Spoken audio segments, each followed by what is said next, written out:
मकनपुर गांव में एक छोटा सा घर था जिसमें शिवा अपनी माँ और बहन के साथ रहता था। कम उम्र में ही गरीबी और बेरोजगारी ने उसकी कमर तोड़ दी थी। अब तो वक्त ऐसा आ गया था कि खाने के लाले पड़ गए थे। ये लकड़ियां भी गीली हैं, जलने में नहीं आ रही, क्या करूं? हटो माँ, मैं कोशिश करती हूँ। लकड़ियां सुलग रही हैं, तू बस फूकने से धीरे धीरे फूक दे, शायद जल जाए। तब तक मैं देखूं आटा है कि नहीं। कुछ नाश्ता बन जाए तो शिवा काम ढूंढने निकलेगा। ममता आटा देखने उठी तो उसने देखा कि शिवा एक मूर्ति जैसे बैठा हुआ है। हे शिवा, क्या हुआ? तू ऐसे क्यों बैठा है? माँ, मैं कुछ भी नहीं कर पा रहा हूँ माँ। मेरे जिंदा होने का क्या ही मतलब है बोलो, जब मैं इस घर में एक पैसा तक ना ला सकूं। तुम्हारे निकम्मेपन के कारण आज तुम सब लोग 2 वक्त के खाने को भी तरस रहे हो माँ। अरे तू कैसी बातें कर रहा है? तू कोशिश कर तो रहा है ना? अरे माँ, कोशिश से घर नहीं चलता है। पूनम, चूल्हा बुझा दे, घर में कुछ नहीं है। बिना वजह के लकड़ी बर्बाद मत कर बहन। पर हम लोग खाएंगे क्या? इस सवाल से घर में ऐसा सन्नाटा सा छा जाता है जैसे वहां कोई रहता ही ना हो। और फिर वो सन्नाटा टूटा ममता की खांसी से, और ममता ने खून थूक दिया। हे भगवान, माँ आप ठीक तो हो ना? मैं भी कैसा अभागा बेटा हूँ, अपनी माँ का इलाज तक नहीं करवा सकता। बहुत बुरा बेटा हूँ मैं, बहुत बुरा। अरे मैं ठीक हूँ, बस ये तो यूं ही हो जाता है कभी कभी। शिवा अपने आप में ही घुट रहा था। उसे बर्दाश्त नहीं हुआ और वो बाहर निकल गया। मैं अब इस घर में तब तक नहीं लौटूंगा जब तक कमाई का इंतजाम ना कर लूं। हाँ, वरना ना मैं खुद को माफ कर पाऊंगा और ना पिताजी की आत्मा मुझे माफ करेगी। वो शहर की ओर चला, इस उम्मीद में कि शायद कुछ काम हाथ लग जाए। पर शहर तो जैसे किसी और ही धुन में चलता है। शिवा सुबह से शाम तक हर दुकान, हर फैक्ट्री के फाटक तक गया, लेकिन कोई फायदा नहीं हुआ। अरे कर्मचारी पूरे हैं, फिर कभी आना भाई, आधी मजदूरी मिलेगी, करना चाहो तो कर लो। अरे साहब, आधी मजदूरी में घर कैसे चलेगा बताइए? अरे तेरा घर चले या ना चले हमें क्या है? काम करना है तो करो, वरना आगे बढ़ो भैया। शिवा पूरा शहर घूमकर थक गया। उसके पैरों में जैसे जान ही नहीं बची थी। धूल से चेहरा काला पड़ गया था, पर वो पोंछने की हिम्मत भी नहीं कर पा रहा था। तभी हल्की सी खुशबू आई, गले में अटके दुख को भी पल भर को भुला देने वाली। उसने गर्दन उठाई। सामने एक दुकान थी। लकड़ी के छोटे से तख्त पर कुल्हड़ सजे थे और उसके नीचे कोयले की धीमी आंच में मटन पक रहा था। उसके सामने लोग खड़े बड़ी चाव से कुल्हड़ वाले मटन चावल खा रहे थे। अरे ये तो मैं भी कर सकता हूँ। कुल्हाड़ बनाना तो मुझे आता है, और खाना हाँ थोड़ा बहुत तो बना ही लेता हूँ। हाँ, मैं गांव में यही करूं तो कितना अच्छा रहेगा। गांव में तो कुल्हड़ वाले कढ़ी चावल कोई बेचता भी नहीं है। और रही बात मांसाहारी की, तो हमारे गांव में तो कोई खाता नहीं है, तो यही सही रहेगा। अगर ये काम चल गया ना तो शायद माँ का इलाज करा पाऊंगा, और फिर पूनम की शादी भी करा पाऊंगा, और क्या पता किसी दिन ये घर फिर से घर जैसा बन जाए। जैसे किसी ने उसकी पीठ पर हाथ रखकर कहा हो, चल अब तेरी बारी है। वो फौरन गांव लौट पड़ा। गांव पहुंचकर शिवा ने कबाड़ में पड़ा पुराना लकड़ी का ठेला निकाला, किनारे ठीक किए। कुल्हड़ बनाना तो उसके खून में था। तालाब किनारे जाकर उसने मिट्टी उठाई।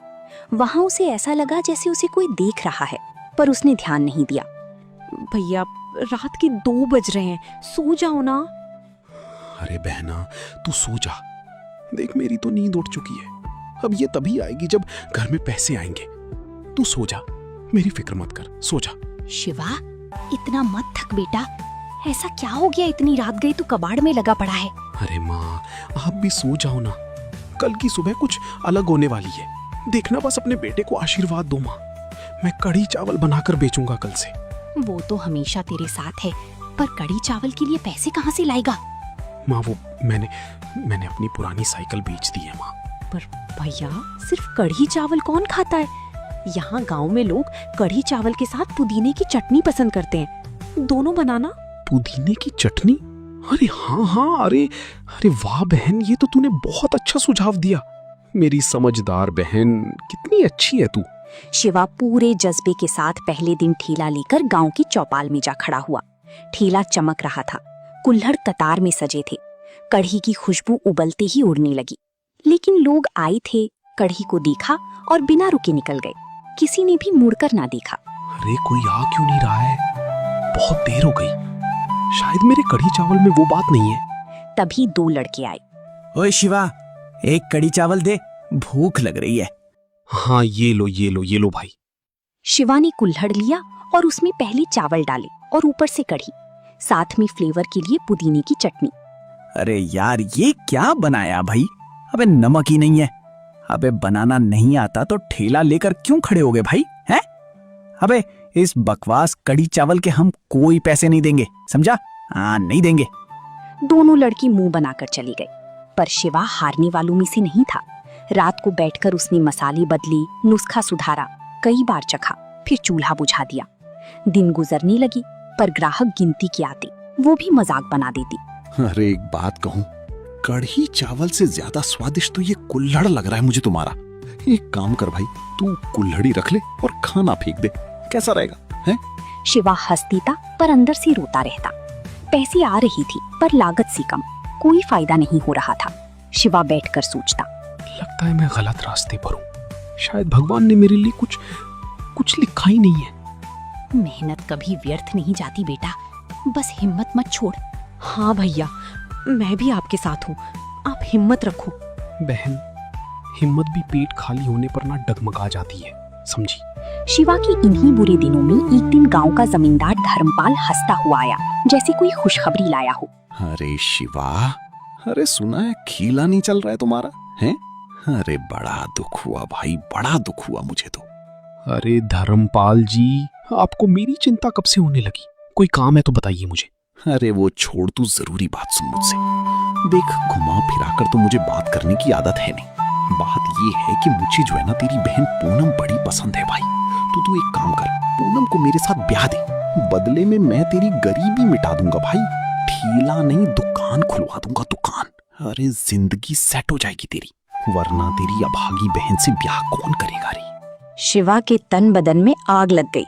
वो गुस्से में चिल्लाया, काम भी धर्मपाल की बच्ची, मेरी बहन कोई चीज नहीं है, समझा? किसका मैं सौदा करूं? सोच ले लड़के, नहीं माना तो गरीबी तेरे घर को खा जाएगी, समझा? निकल निकल यहाँ से। अगली बार यहाँ कदम रखा तो अच्छा नहीं होगा, समझा? तू मुझे धक्का देगा, मुझे धक्का देगा, मैं तेरी बहन। धर्मपाल आगे कुछ बोलता, उससे पहले ही शिवा ने उसे मारना शुरू कर दिया, और बहुत मारा। भैया छोड़ दो इसे, मत मारो। छोड़ दो शिवा, मत मारो इसे। हे, मेरी बहन के बारे में बोलेगा, ये ले। अब देखता हूँ कैसे जीता है तू बच के रहना शिवा, तू तो गया। अबे चला जा, वरना और पिटेगा, समझा? अगले ही सुबह गांव का माहौल कुछ बदला बदला था। हवा में वही लोग थे, पर चेहरों पर नई खामोशी। अरे आओ, कुल्हड़ वाले कड़ी चावल खाओ। अरे भाई आओ, अरे दादा, अरे आओ, अरे भैया आओ। अरे भाई दूर रहो शिवा के ठेले से। हाँ, धर्मपाल ने मना किया है। हाँ भैया, मैंने भी सुना। वो कह रहा था कि जिसने भी खरीदा ना इसके ठेले से, उसकी जमीन नीलाम करवा देगा भैया। है भैया, तुमने सुना कि नहीं सुना भैया? शिवा ठेले के पास अकेला खड़ा लोगों की सारी बातें सुन रहा था। उसे अपने किए पर पछतावा नहीं था, लेकिन ठेले पर सन्नाटा उसे खल रहा था। ये धर्मपाल बिल्कुल सही नहीं कर रहा है। और ये लोग इतना डरते क्यों है उससे? वो भगवान है क्या? अरे चल यहाँ से, घर नीलाम करवाएगा क्या? चल। शिवा देखता रह गया।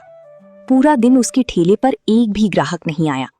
घर में नमक, दही, चावल सब खत्म हो रहा है, और माँ की दवा भी है। ऐसे कैसे चलेगा?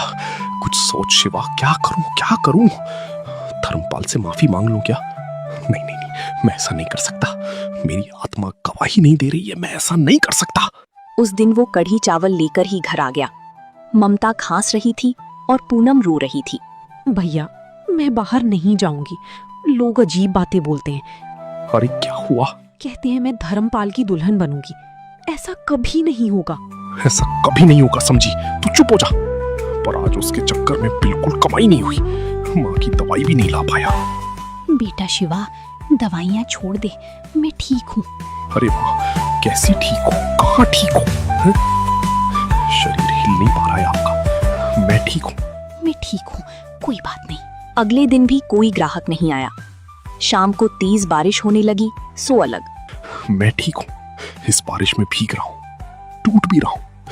हे भगवान, क्या यही मेरी किस्मत है? अचानक एक बूढ़ा भिखारी जैसा आदमी उसके सामने आ खड़ा हुआ और बोला, बेटा, बेटा कुछ खाने को मिलेगा? भूखे का पेट भर जाएगा तो तुम्हारा भला होगा बेटा। बाबा आइए आइए। हाँ हाँ जरूर लीजिए बाबा, मेरे यहाँ पर बस ये कढ़ी चावल बनता है, आप इसे खाइए। हाँ बेटा, जो है वही दे दे बेटा, गरीब को तेरा भला हो बेटा, तेरा भला हो। शिवा ने झिझकते हुए उसे गरम कढ़ी चावल परोस दिए। अरे वाह, तुम्हारे हाथ की मिट्टी सोने जैसी है बेटा। सोने जैसी? क्यों गरीब के साथ मजाक करते हो बाबा? अरे अरे बेटा, तुमने इसे पहचाना नहीं? इस कुल्हड़ की मिट्टी को देखो बेटा, मिट्टी को देखो, मिट्टी को देखो। पर बाबा आप हैं कौन? बेटा तुम्हारी किस्मत मिट्टी से बनेगी, मिट्टी से बनेगी बेटा, मिट्टी से बनेगी, मिट्टी सोने जैसी। ये आप क्या बोली जा रहे हैं बाबा? मेरी कुछ समझ में नहीं आ रहा। और अचानक वो आदमी कहते कहते अंधेरे में ऐसे गायब हुआ जैसे हवा में घुल गया हो। बाबा, बाबा, अरे अरे ये बाबा कहाँ चले गए? उसे कुछ समझ नहीं आया और वो ठेला समेटकर घर आ गया। अगली सुबह शिवा मिट्टी लेने गया तो ढीर में कुछ चमकता दिखा। अरे ये कैसी पोटली है और इसमें ये चमक और ये खुशबू? पोटली में राख जैसी कोई चीज थी, हल्की खुशबू छोड़ती हुई। एक काम करता हूँ, इसे भी मिट्टी में मिला ही लेता हूँ, क्या पता वो जो बाबा कह रहे थे उनकी बात सच्ची हो जाए। शिवा वो पोटली ले आया और उसने थोड़ा सा पाउडर मिट्टी में मिलाया और नई कुल्हड़ बनाई। अरे अरे अरे, ये कुल्हड़ गर्म क्यों हो रहे हैं? अरे अरे, और ये खुशबू, अरे वाह, ये खुशबू तो मदहोश कर रही है। उस दिन उसने ठेला फिर से लगाया। लोग पहले दूर रहे पर खुशबू ने उन्हें खींच ही लिया। अरे वाह भाई वाह, क्या खुशबू आ रही है भैया, कहाँ से आ रही है? अरे शिवा के ठेले से, चल कर देखता हूँ। अरे शिवा, तुम्हारे ठेले से बड़ी खुशबू आ रही है। अरे ये कुल्हड़ तो हाथ में लेते ही गर्म हो रहा है।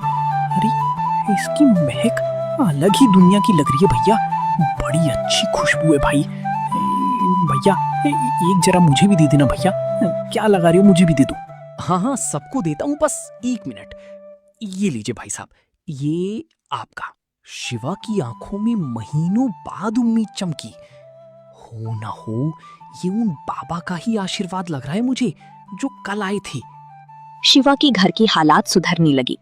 ममता का इलाज सही तरह से होने लगा। लेकिन ये खुशखबरी ज्यादा देर छुपी ना रही। धर्मपाल तक बात पहुंच गई। लोग मेरी धमकी के बावजूद उसके ठेले पर जा रहे हैं और वो भी पहले से भी ज्यादा। वो फल फूल रहा है। मैं इस बार इसे जड़ से उखाड़ दूंगा, जड़ से। उसकी आंखों में गुस्सा था। वो कुछ खतरनाक काम करना चाहता था जिससे वो शिवा को दोबारा उठने की हिम्मत ना करने दी। उसने एक दोपहर ये मौका ढूंढा। उसने देखा कि पूनम खेतों के रास्ते लौट रही थी। अरे पूनम, अरे जरा इधर तो आओ। अरे तेरे भैया ने मेरी बात ठुकराई है, अब तू ही बताना कि उसे कैसे समझाऊं। पूनम का चेहरा सफेद पड़ गया। धर्मपाल ने उसे पकड़ लिया। छोड़ो मुझे। ये समझा देना अपने भैया को कि मुझसे ना टकराए और इस गांव से भाग जाए, वरना अंजाम समझ गई ना। चल चल जा। वो बिना पीछे देखे दौड़ी और घर पहुंचते ही रोने लगी। माँ, वो मुझे रोक रहा था माँ। हे भगवान, ये आदमी अब बच्चों पर भी नजर डाल रहा है। शिवा घर पहुंचा तो दोनों की हालत देखकर उसका खून खौल उठा। धर्मपाल, तूने मेरी बहन को छुआ, मेरी बहन को छुआ तूने। मैं उसका खून पी जाऊंगा माँ, मैं उसका खून पी जाऊंगा। जाने दो मुझे, जाने दो मुझे। बेटा पागल मत बन, वो आदमी ताकतवर है। तो क्या क्या करूं मैं, क्या करूं, क्या करूं बोलो। गांव छोड़ दूं या सीना तान कर लड़ जाऊं। हे भगवान, ये आदमी हमें जीने क्यों नहीं देता है। शिवा के चेहरे पर गुस्सा और बेबसी दोनों उतर आए। इस दौरान अचानक गांव में एक बात फैली कि तालाब के पास एक बूढ़ा भटकता नजर आता है। अरे भैया, रात में देखा है वो तालाब किनारे चलता है भैया। अरे पैर नहीं लगते जमीन पे भाई। हे भैया, मुझे तो लगता है वो कोई देवता वेवता है भैया। मंदिर वंदिर बनवा दे वहां कहीं। अरे भाई देवता नहीं, ये कुम्हार की आत्मा है। कुम्हार की आत्मा है जिसके बाप दादाओं की जमीन जो है ना, ये धर्मपाल कमीने के बाप ने छीनी थी साले ने। शिवा सब सुनता था पर चुप रहता था। तभी एक रात उसे सपना आया। सपने में वही बूढ़ा सामने खड़ा था। जिस अन्याय ने मेरी सांसें छीनी थी बेटा, वही अन्याय अब तुम्हें भी रोक रहा है। बाबा, कौन सा अन्याय बाबा? जिसे जिसे मिट्टी में दफन किया गया, उसे मिट्टी ही जगाती है। पर आप हैं कौन बाबा? आप क्या कहना चाहते हैं? आपकी बातें ना मुझे बिल्कुल भी समझ में नहीं आती। तेरी लड़ाई मेरी भी लड़ाई है बेटा, खत्म कर इसे। शिवा घबराकर जाग गया। दिल जोरों से धड़क रहा था और माथा पसीने से भीगा था। मेरा ठेला, वो मिट्टी और ये बूढ़े बाबा, सब जुड़ा हुआ है। क्या मैं सही रास्ते पर हूँ या फिर मैं किसी और खेल में फंसा हुआ हूँ? वो रात में ही कुल्हड़ बनाने बैठ गया। अचानक हवा घूमने लगी और कुल्हड़ हिलने लगी, जैसे अदृश्य हाथ कुल्हड़ों को छू रहे हों। अरे ये क्या हो रहा है? बाबा, बाबा, बाबा, क्या ये आप हो? बताओ ना बाबा। अरे ये कहीं उस पोटली का जादू तो नहीं है? अरे कोई कुछ तो बताओ मुझे कोई कुछ तो बताओ।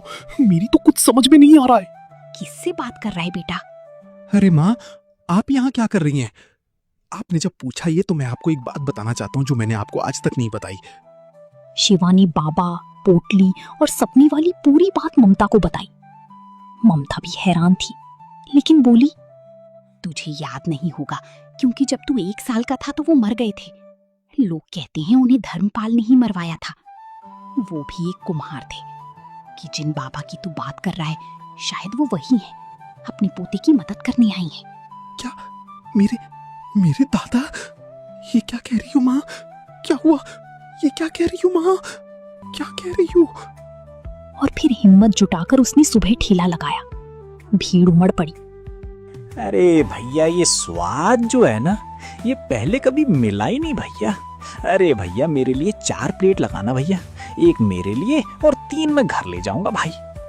अरे भाई, ये कड़ी चावल नहीं है। हाँ, कड़ी चावल मत समझना इन्हें। ये भैया जादू है, जादू। हाँ भैया, मैंने तो खत्म भी कर दी 1 प्लेट। भैया एक काम करो यार, पेट तो भरा भरा लग रहा है लेकिन मन नहीं भला। एक काम करो, 1 कुल्हड़ और दे दो भाई। बाबा, लगता है आपका आशीर्वाद काम कर गया बाबा। कुम्हार का लड़का मेरी बराबरी करेगा, मेरी धर्मपाल की। आज ही इसका खेल खत्म कर देता हूँ। रात में उसने गुंडी भेजी, उसका ठेला तुड़वा दिया। सब बर्बाद हो गया। गुंडी चली गई और शिवा घुटनों पर गिर पड़ा। हे भगवान, हे भगवान, मेरी मेहनत, मेरे सपने, ये आदमी सब छीन रहा है, सब छीन रहा है। मैं क्या करूं भगवान, क्या करूं? तभी अचानक तेज हवा चली। टूटी मिट्टी से वही चमकदार राख उठने लगी। राख आसमान में घूमती हुई चमकी, मानो कोई अदृश्य शक्ति उसे बुला रही हो। ये क्या हो रहा है? ये क्या हो रहा है? कहीं ये कोई संकेत तो नहीं है? बाबा, बाबा, क्या आप मुझे रास्ता दिखा रहे हैं बाबा? मुझे इसके पीछे जाना चाहिए। वो तालाब की ओर चल पड़ा। उसे और लोगों ने देखा तो वो भी उस तरफ हो लिए। धर्मपाल सबको देखकर हैरान था। अबे ओए, अबे कहाँ जा रहे हो बे तुम लोग? निकम्मे कहीं के सब के सब। धर्मपाल शिवा के साथ जा रहे हैं। शिवा के साथ जा रहे हैं। हाँ, शिवा के साथ जाएंगे। अरे हम शिवा के साथ जा रहे हैं। हाँ, शिवा के साथ जा रहे हैं। सबके सब साले पागल, अजीब लोग हैं इस गांव में। गंवार कहीं के। देखता हूं मैं भी कहां जा रहे हैं ये आखिरकार। सब तालाब तक पहुंचे। तालाब चमक रहा था और वहीं वो बूढ़ा खड़ा था। अरे तू तो मर गया था ना? तू तो मर गया था, तो ये यहाँ कैसे? क्या अन्याय कभी नहीं मरता, कभी नहीं मरता अन्याय। याद रखना, बस समय आने पर हिसाब चुकता करता है। मुझसे दूर रहे मुझसे। दूर तूने मेरी जमीन छीनी, याद है? फिर मुझे दर्दनाक मौत दी और अब मेरे पोते का जीना हराम कर रहा है। अरे भैया, अरे कमाल हो गया भैया, गजब हो गया। अरे ये तो शिवा के दादा हैं भैया। अरे ये क्या जिंदा है क्या ये? अरे ये कैसे बोल रहे हैं? ए भैया जिंदा जिंदा नहीं है, देख नहीं रहे वो, ये चमक रहे हैं, बिल्कुल हैं, बिल्कुल बिल्कुल सफेद बूढ़े चमक रहे हैं भैया। ए भैया ये उनकी आत्मा लग रही भैया, जो न्याय के लिए भटक रही भैया। आज यहाँ कुछ कांड होने का लग रहा है मुझे भैया। ये धर्मपाल का आज कुछ मेरे को ग्रह नक्षत्र ठीक नहीं लग रहा भैया। हाँ हाँ, मैंने किया, मैंने ही तोड़ा, मैंने ही ठेला तोड़ा, मैंने ही शिवा को बर्बाद करना चाहा, मैंने ही तुम्हारी जमीन भी छीनी थी। सब सच है, सब सच है। पर मुझे अब जाने दो। मैं अब आगे से शिवा को कुछ नहीं कहूंगा। मैं आगे से कुछ नहीं कहूंगा। मैं हाथ जोड़ता हूँ। मेरी लाश यहीं तालाब के किनारे 10 फीट नीचे दफन है, मुझे मुक्त कर। शिवा ने अपने दादा की लाश तालाब के किनारे से निकलवाकर उसका अंतिम संस्कार किया और फिर अगली सुबह पंचायत में फैसला हुआ। हमारा सर्वसम्मति से ये निर्णय हुआ है कि पुलिस को बुलाया जाएगा और फिर आगे की कार्यवाही पुलिस स्वयं देखेगी। कुकर्म का फल एक ना एक दिन सबको मिलता ही है, और आज तुम्हें भी मिल गया धर्मपाल।